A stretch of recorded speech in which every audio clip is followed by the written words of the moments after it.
បាទថ្ងៃនេះខ្ញុំនាំចំណាប់អារម្មណ៍ពុកម៉ែបងប្អូនណាមកមើលរបៀបប្រើថ្នាំគំនូបងប្អូនណានឹងហើយរបៀបកាត់មករបៀបដាក់សក់បងប្អូនបាទហើយអ្នកដែលចេះគូគឺភាគតិចណាបងប្អូនបាទហ្នឹងហើយមានបងប្អូនខ្លះគាត់ចាប់យកអាជីពជាអ្នកគូរូបថតបងប្អូនបាទអានេះគេហៅរូបពិតណាបងប្អូនណាហើយដល់ពេលវាមួយយ៉ាងម្នាក់ទេបងប្អូនបាទចំណែកខ្ញុំនេះខ្ញុំចាប់យករូបបងប្អូនណាគឺរូបព្រះពុទ្ធបងប្អូនបាទហើយត្រង់នេះដែរគឺ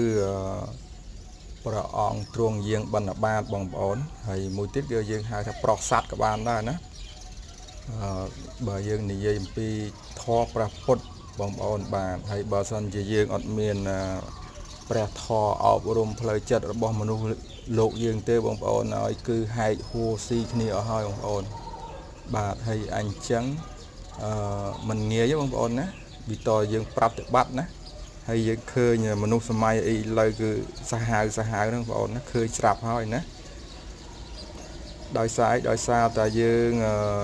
លះបង់ធម៌ប្រពុតចេញពីខ្លួនម្ដងបន្តិចធ្វើឲ្យមនុស្សលោកកាន់តែរឹតតែសាហាវទៅមនុស្សសម័យបច្ចុប្បន្ននេះបងប្អូនណាហើយមកងាកមើលបងប្អូនណាมันងាយទេការគូបងប្អូនបាទគឺផ្ចិតផ្ចង់ណាស់ពីមួយកន្លែងទៅមួយកន្លែងបងប្អូនសូម្បីតែខ្ញុំដាក់សក់នេះក៏មិនងាយនឹងហើយដែរបងប្អូនអើយបាទហ្នឹងហើយចឹងបានថាมันងាយទេហើយតម្រាំនឹងបានមួយផ្ទាំងគឺយើងបដោតដាក់អារម្មណ៍គឺចំណាយពេលច្រើនណាស់បងប្អូនតម្រាំនឹងបានមួយរូបណាហើយបងប្អូនខ្លះមួយចំនួនគាត់ថាជាងគំនូស្រួល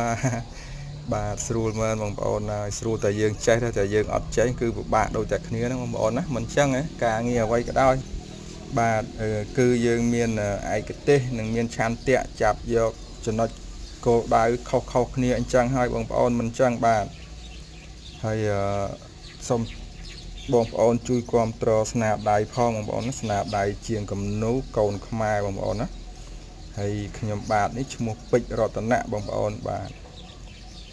ខ្ញុំគូតាំងពីឆ្នាំ97រហូតមកដល់ឥឡូវបងប្អូនហើយឡើងចាស់ខែចាស់ថ្ងៃហើយចិត្តវិលចូលផ្លូវនិវត្តន៍វិញហើយវីដេអូមានប៉ុណ្្នឹងទេបាយអរគុណជម្រាបលាពុកម៉ែបងប្អូនបាទ